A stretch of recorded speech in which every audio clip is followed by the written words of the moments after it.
আওয়ামী লীগ মুক্তিযুদ্ধ না করে মুক্তিযুদ্ধের টোটাল মালিকানা যদি নিতে পারে, বিশ্বাস করেন যদি আপনারা সতর্ক না থাকেন, 24-এর আন্দোলনের মালিকানা আওয়ামী লীগ দিল্লি রেজিস্ট্রেশন করে নিয়ে নিবে, নিশ্চিত থাকেন। সেনাবাহিনীর প্রধান উনি দেবদূত আকারে হাজির হয়েছেন। উনি এসে হাসিনাকে রিকোয়েস্ট করছেন, আপা আপনি আপাতত একটু হলিডেতে যান, আমরা ওইখানে হলিডে রিসোর্ট আপনার জন্য বুক করে রাখছি দিল্লিতে, দোতলা বাসায় গিয়ে থাকবেন, আপনি পরিস্থিতিটা ঠান্ডা হয়ে যাক, আপনি রাজাপাকসের মতো আবার এসে আগামী বছর নির্বাচন করবেন। এই কোনো সমস্যা হয়নি। বক্তব্যটা এরকম না? খেয়াল করছেন টোটাল বয়ানটা কিভাবে করতেছে? মানে বিশ্বাস করে ইউনুসকে দিছিলাম দায়িত্ব, কেউ দেখি মব ঠেকাইতে পারে না, এই আবার খুন খারাপি। সুশীলরা বলা শুরু করছে না, আইন শৃঙ্খলা পরিস্থিতির এত খারাপ অবস্থা 16 বছরেও নাকি ছিল না। খেয়াল করছেন? হ্যাঁ, কি লাভ হইলো? জিনিসপত্রের দাম বাড়তেছে, বিদেশি বিনিয়োগ আসতেছে না, চাকরি বাকরি হচ্ছে না, পুলিশের নিরাপত্তা দিতে পারতেছে না। তো আগেই তো ভালো ছিলাম, তাই না? এমন রাষ্ট্র কি চেয়েছিলাম, তাই না? ব্যাপারটা এরকম, এমন রাষ্ট্র কি চেয়েছিলাম? এই রাষ্ট্রের জন্য কি 1400 মানুষ জীবন দিল? এত জীবন দেওয়ার পরও আওয়ামী লীগ নির্বাচন করতে পারবে না, কেমন সম্ভব? কিভাবে সম্ভব? এত রক্তের পরেও একটা সেকুলার পলিটিক্স এখানে থাকবে না? এত রক্তের পরেও বাংলাদেশে মুক্তিযুদ্ধের পক্ষে শক্তি সে রাজনীতি করতে পারবে না? এত মানুষ এই কারণে জীবন দিয়েছে, কয়দিন পরে এইটাই বলবে যে এত শহীদ রক্ত, এত ছাত্রলীগের নেতাকর্মী গত বছর জীবন দেওয়ার পরে আওয়ামী লীগ রাজনীতি করতে পারবে না, সেটা কিভাবে সম্ভব? খেয়াল করছেন? এই বয়ান যদি আমরা এখন থেকে চ্যালেঞ্জ না করি, এইটা যেতে যেতে আওয়ামী লীগ ভারত মিলে, বামপন্থীরা মিলে এমন জায়গায় নিবে। সাদেক কায়েমরে তো অলরেডি পাকিস্তানি বানাই ফেলছে না? হাদিরে অলরেডি পাকিস্তানি বানাই ফেলছে না? আমারও তো প্রতিদিন ফ্লাইটে পাকিস্তানে পাঠায় দেয়। তা আমার বউ নিচে লিখছে, ভাই পাকিস্তানের সাথে ডাইরেক্ট ফ্লাইট এখনো নাই, পাকিস্তানের উপপ্রধানমন্ত্রী আসছে, ফ্লাইটের দিন তারিখটা তারপরে ঘোষণা করা হবে কবে যাবে উনি পাকিস্তান। যেহেতু আমার পাঠায় দিবে, ফ্লাইট লাগবে তো, ইসলামাবাদের সাথে এখন ফ্লাইট নাই, এই জন্য নতুন দেখবেন ইসলামাবাদের সাথে ডাইরেক্ট ফ্লাইট হয়েছে। তো নিচে আবার আরেকজন লিখছে, ভাই এই যে আপনারে পাকিস্তানে পাঠানোর জন্যই বাণিজ্য মন্ত্রী আইসা সরাসরি ইসলামাবাদে ডাইরেক্ট ফ্লাইটের চুক্তি করে গেছে, আমারে হাদিরে হাসনাত্রে সবারই পাকিস্তান পাঠাই দিব।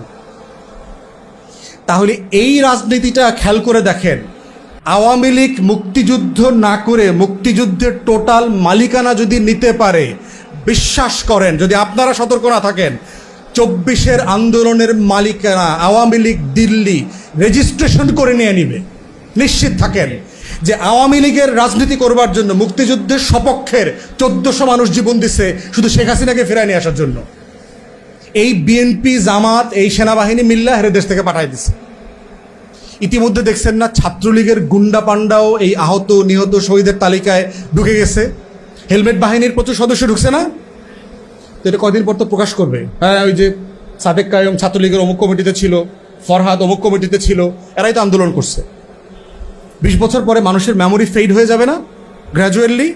তখন এই প্রত্যেকটা শহীদ আন্দোলন, ওসমান হাদির ব্যাপারে একটা চিঠি বাইর করবো যে ছাত্রলীগের ফর্ম পূরণ করছিল ওই বরিশাল কোনো এক জায়গায়, ফর্ম পূরণ করে সবাই আমাদের সবার নামে দিয়ে দিবে, টিয়া প্রমাণ করে দেবে যে গণ অভ্যুত্থানটা হয়েছে আসলে কোটা বিরোধী ষড়যন্ত্রকারীদের বিরুদ্ধে মুক্তিযুদ্ধের সপক্ষ শক্তিকে ক্ষমতা রাখার জন্য, বাংলাদেশে মৌলবাদীর উত্থান ঠেকানোর জন্য, একটা সেকুলার লিবারাল ফোর্সকে ক্ষমতা রাখার জন্য, বাংলাদেশে অস্থিতিশীল মবের পলিটিক্স ঠেকানোর জন্য, একটা স্থিতিশীলতার রাজনীতির জন্য এই শেখ হাসিনার নেতৃত্বেই আন্দোলনটা হয়েছে। এইটাই বয়ান হিসেবে দাঁড় করাবে এবং এটাই হচ্ছে বয়ানের ক্ষমতা। অতএব সেই জায়গা থেকে কিভাবে কার ক্রেডিট কিভাবে ছিনতাই হয়, শেখ মুজিব 9 মাসকে জেলখানায় ছিল না ডুপ্লেক্স পাকিস্তানের বাংলো বাড়িতে ছিল? পড়ছেন আপনারা হিস্ট্রিতে? তার কুকের ইন্টারভিউ আসছে না, তারা যে রান্না করে খাওয়াইতো, পড়ছেন আপনারা? দেখছেন ইন্টারভিউতে? উর্দুতে আছে, ইংলিশে আছে, ইন্টারভিউগুলো পড়বেন। শেখ মুজিবকে যে রান্না করে খাওয়াইতো, কি ধরনের প্রিজনারের জন্য আলাদা কুক পর্যন্ত দেওয়া হয়, যিনি বাঙালি খাবার রান্না করতে পারেন। ধরেন আমি সাটগাঁয়ে লোক, জেলে গেলাম, বাইরে কইলাম যে ভাই ডিভিশন দিবেন, লগে সাটগা থেকে ওই মেজবানি খাবার দাবার রান্না করতে পারে এরকম একটা শেফ দিতে হইব, দিয়ে দিল। ব্যাপারটা কেমন হইলো? আমি জেলে থাকলাম, ব্যাপারটা এরকম? হ্যাঁ, প্রতিদিন পত্রিকা আসতেছে, পত্রিকায় খবর পড়তেছে, জানে না কি হইতেছে আবার পত্রিকা পড়ার পরে।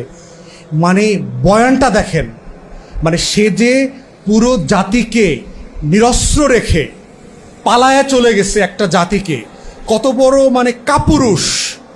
এই কাপুরুষকে আমার মুক্তিযুদ্ধের জনক বানাইছে, তাকে মিথ্যাচারের কি পরিমাণ শিফট করতে হয়েছে তাকে চিন্তা করেন। এবং সে নিজে কোর্টে ওখানে জবানবন্দি দিচ্ছে যে আমি পাকিস্তানের অখণ্ডতায় বিশ্বাস করি। কোর্টে, পাকিস্তানের কোর্টে তার বিরুদ্ধে রাষ্ট্রদ্রোহিতার মামলা হয়েছে, তো সে কোর্টে বলছেন আমি পাকিস্তানের অখণ্ডতায় বিশ্বাস করি। এবং সেইটার জন্য তো সে কাজও করছে, কাজ করে নাই। ভারত থেকে বাংলাদেশে এসে প্রথম কি বলছে, ভারতে গিয়ে গান্ধীরে বলছে না সৈন্য উঠায় ফেলতে হবে। তো শেখ মুজিব যদি এত ভারতপ্রেমী লোক হয়ে থাকে, এত যদি মুক্তিযুদ্ধের সপক্ষে শক্তি হয়ে থাকে, তাহলে ভারতের সৈন্য উড্র করলো কেন? যৌক্তিক প্রশ্ন না?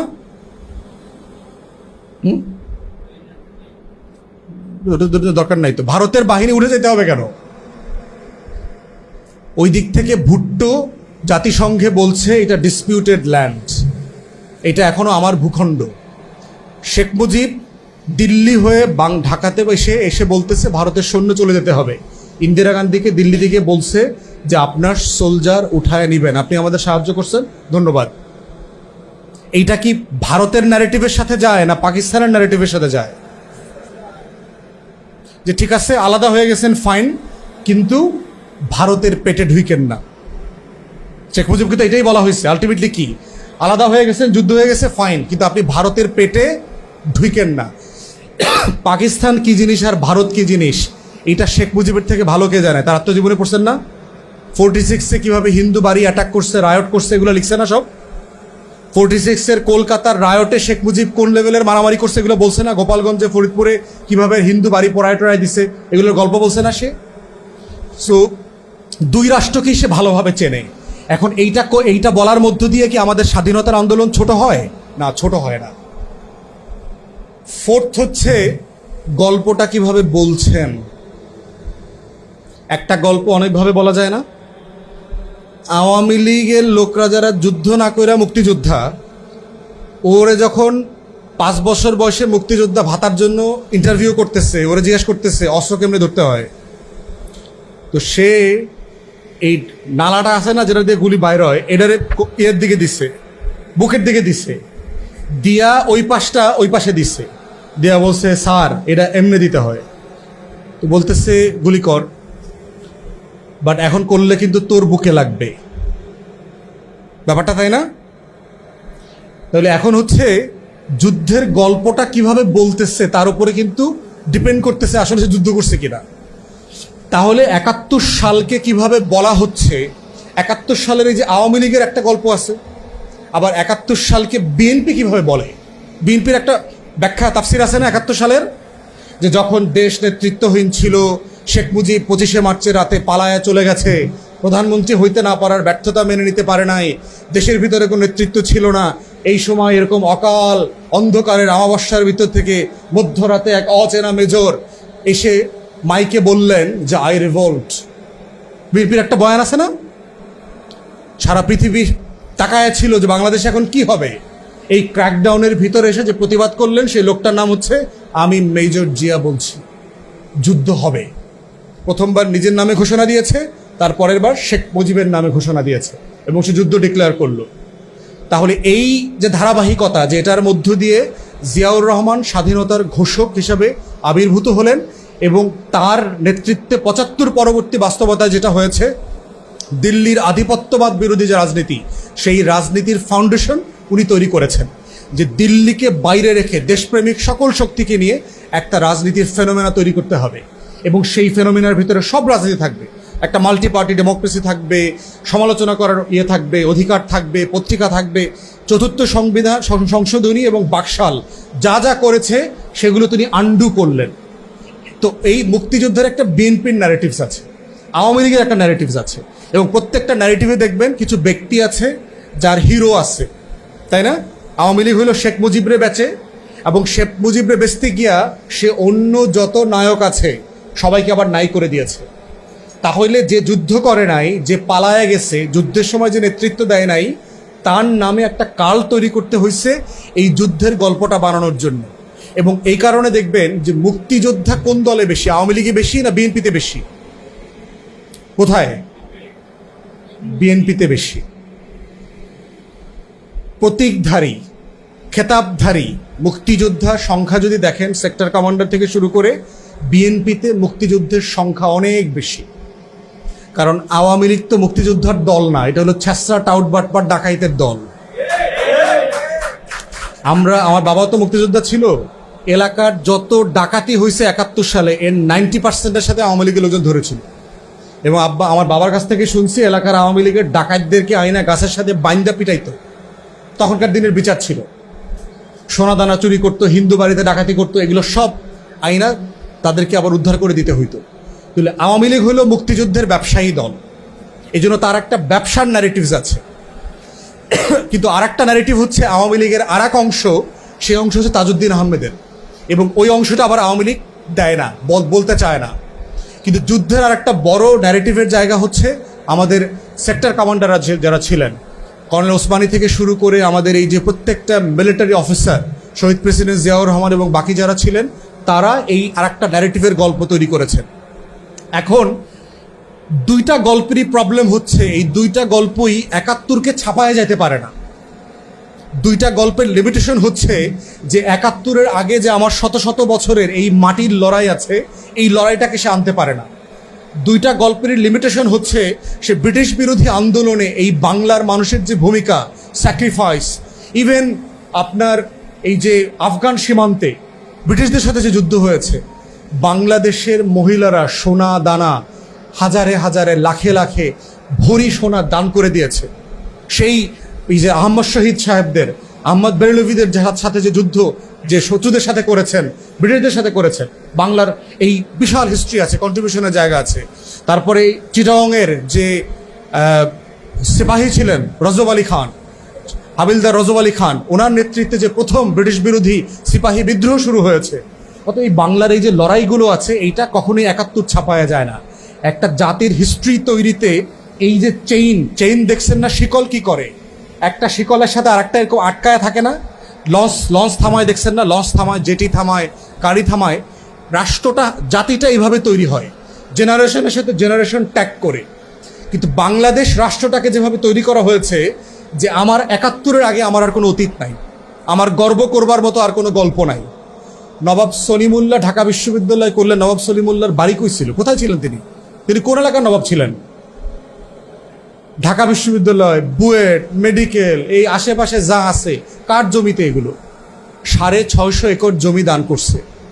তো আজকে যারা ঢাকা বিশ্ববিদ্যালয় পইরা এইখানে দিল্লির আধিপত্যবাদের রাজনীতি করে, বাম রাজনীতি করে, জমিনদারির পক্ষের রাজনীতি করে, ওরা কার টাকায় লেখাপড়া করছে? স্কলারশিপ দেয়, কার টাকায় স্কলারশিপ দেয়? ওই লোকটার নাম কি? দানশীল, কি নাম? হাজি মোহাম্মদ মহসিন। এই যে আমাদেরকে 5-এ এটা স্কলারশিপ দেয়, এই স্কলারশিপের টাকার অরিজিন কোত্থেকে আসছে? এখন তো সরকার দেয়। হিস্টোরিক্যালি এই যে মুসলমান ছেলে মেয়েদেরকে ক্লাসে ক্লাসে বৃত্তি দিয়ে, কৃষক পরিবারের ছেলে মেয়েরা তো পড়ালেখা করতে চাইতো না। ও কি সকালে ধান খেতে যাবে না স্কুলে যাবে? ওর তো একটা পেটের লড়াই আছে। হাজি মোহাম্মদ মহসিনের মতো মানুষরা এখানে টাকা দিয়ে দিয়ে মুসলমান ছেলে মেয়েদেরকে পড়াইছে। তাহলে ওর লড়াইটা কোথায়? আমি এমনি এমনি রাষ্ট্র হয়ে গেলাম? তাহলে বাংলাদেশের ইতিহাসের সাথে ঢাকা বিশ্ববিদ্যালয়টা একটা বড় ইতিহাস না? নিখিল ভারত মুসলিম লীগের সম্মেলনটা 4 সালে কোথায় হয়েছিল? সারা ভারতবর্ষের মুসলমানরা কোথায় একত্রিত হয়েছিল? এই শাহবাগে। এই যে আজকের আপনার মধুর ক্যান্টিন থেকে শুরু করে যে পুরো অঞ্চল, এটা ছিল বাগানবাড়ি, এইখানে সম্মেলন হয়েছে, শাহবাগ থেকে শুরু করে পুরো অঞ্চলের ভিতরে। তাহলে মুসলিম লীগের ইতিহাস কেন আলোচনায় নাই? পাকিস্তান আন্দোলন, লাহোর প্রস্তাব, এই যে প্রত্যেকটা স্টেজের সাথে স্টেজকে কানেক্ট করা, এই কানেক্ট করার রাজনীতিটাই হচ্ছে আমরা বলছি বয়ানের রাজনীতি। এই জন্য আমরা যখন 24-এ আওয়ামী লীগকে পালাতে বাধ্য করছি, এইটাকে শুধুমাত্র একটা সরকার পতনের আন্দোলন হিসাবে দেখানোর চেষ্টা করা হচ্ছে না। আওয়ামী লীগকে যারা ফিরায় আনতে চায়, তারা 2টা এক্সাম্পল বলে ইদানিং দেখবেন আমাদেরকে ইনডোর মিটিংগুলোতে। শ্রীলঙ্কাতে রাজাপাকসের বিরুদ্ধে আন্দোলন হয়েছে না 2-3 বছর আগে? রাজাপাকসে ফিরে এসে নির্বাচন করছে না? হাসিনা কেন, আওয়ামী লীগ কেন নির্বাচন করতে পারবে না? যৌক্তিক প্রশ্ন তো। প্রশ্ন শুনলে যৌক্তিক মনে হয় না? যে ওই যে একটা মেয়ে বলছে না কদিন আগে যে আমি তো ডাকসুরে মনে করছিলাম এটা ক্যান্টিন। এইরকম যদি শিক্ষিত ভদ্র মানুষ থাকে বাংলাদেশে, এই প্রশ্নটা শুনে তাজ্জব হয়ে যাবে না? যে আর শ্রীলঙ্কার রাজাপাকসের বিরুদ্ধে আন্দোলন হয়েছে, বেচারা চলে গেছে, আবার 2.5 বছর পর কেয়ারটেকার হয়েছে, উনি এসে আবার নির্বাচন করছে, সমস্যা কোথায়? তারপরে ইন্দোনেশিয়াতে সুহার্তোর ছেলে, ইন্দোনেশিয়া না তো ফিলিপাইনে, সুহার্তোর মার্কোসের পতন হয়েছিল না? মার্কোসের জুনিয়র আইসা কদিন আগে গত বছর প্রেসিডেন্ট হয়েছে না নির্বাচনে? তো হইতে পারবে তো, সমস্যা কই? কি কখনো ভাবছেন আপনারা আওয়ামী লীগ কেন আসতে পারবে না?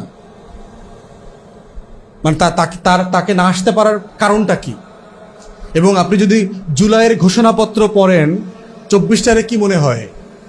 এই কিছু ঢিল পালাপালি হয়েছে রয়েছে, এখানে সেখানে কিছু ঝামেলা হয়েছে রয়েছে, এই সরকার একটা দুইটা গুলি করছে, একটা দুইটা মানুষটা এখানে সেখানে মারা গেছে, ব্যাপারটা এরকম না? জুলাইয়ের ঘোষণাপত্র পরে এরকম মনে হয়েছে না? তাহলে খেয়াল করতেছেন যে একটা ঘটনার ইন্টেন্সিটি, এটার পাঞ্চ পাওয়ার বলে আর কি, যে আপনি একটা মানুষকে কত পাঞ্চে মারলে তার কয়টা হাড় ভাঙবে, ইন্টেন্সিটিটা লো করে ফেলছে। আমার গণ অভ্যুত্থানটা যে স্কেলে হয়েছে, যে ইন্টেন্সিটিতে হয়েছে, এইটাকে খুবই ছোট করে নিয়ে আসতেছে। ছোট করে আনতে আনতে এমন হয়েছে যে কোনো কোনো দল এইটা 75-এর নভেম্বর মাসে নিয়ে গেছে। মানে এইটা যে আমার এখানে শত শত বছরের একটা গুরুত্বপূর্ণ লড়াই, সেইটাকে আমার 90-এর থেকে ছোট করে ফেলছে। এইটা ওই যে নিরাপদ সড়ক চাই আন্দোলন, এই ভ্যাট বিরোধী আন্দোলন, এই কোটা বিরোধী আন্দোলন, এরকম একটা জিনিস টিনিস হয়েছে, কিছু লোক মারা গেছে দেশের স্থিতিশীলতার স্বার্থে।